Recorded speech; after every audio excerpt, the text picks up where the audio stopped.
Okay, y'all. Well, I'm losing light on this. This is the other side of it.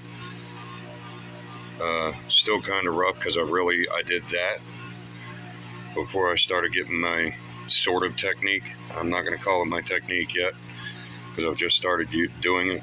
But that's the inside.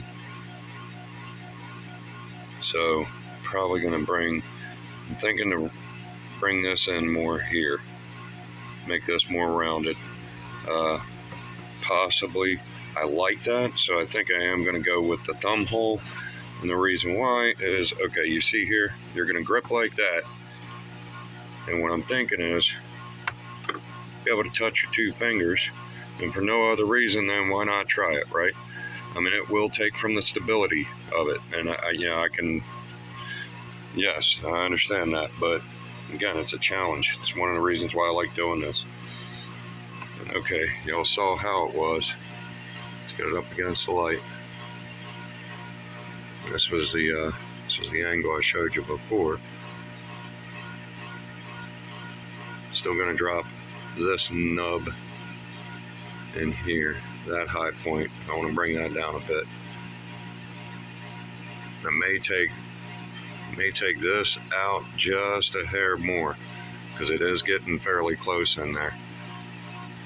But and this, well, hold on, there we go. There's a daggone light. I am wanting to get this out of there, bring this kind of smooth. I would prefer that when you look at this piece, 99% of it, well, I'll go 95 to 97% is going to be, I don't need to sand this, it's that smooth. That's one of the things, if you keep that sharp, you don't need to sand it. I mean, you can, but you don't need to. But I want to do it to where all the rough, jagged edges, because I mean, I got this piece and that piece from a friend. This is going to be the first one I make, and that's going to be the second one. But anyway, this is my version of a tasting cup. I'll show you another video later when it's all said and done. All right, thanks for watching. Privateer, y'all have a blessed day.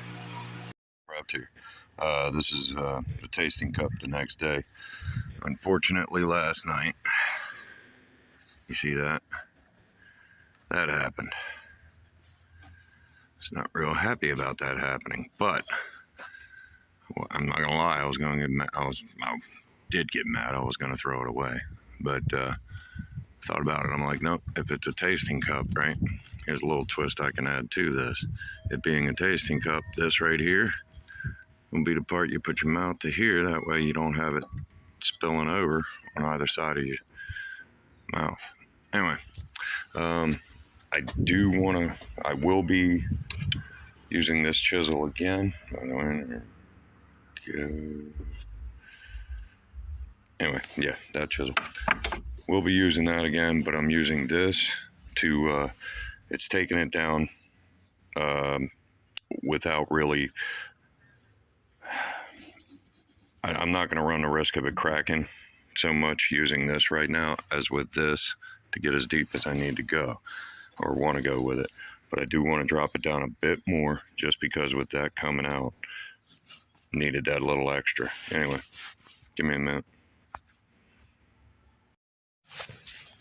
We'll say this, that grain pattern. Either way, that grain pattern's coming out a lot nicer now. Getting a little more cleaned up and everything. And one of the things I'm thinking when I'm done to seal this is the beeswax and soy wax that I have. Heat that up, let that get going, not boil it, but get it good and hot. And then drop that in for a good while once it's all done, sanded and everything.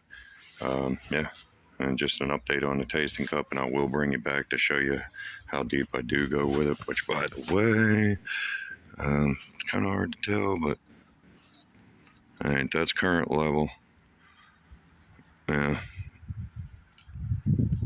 maybe a third of my to the first knuckle, but I'll show you later the rest of it.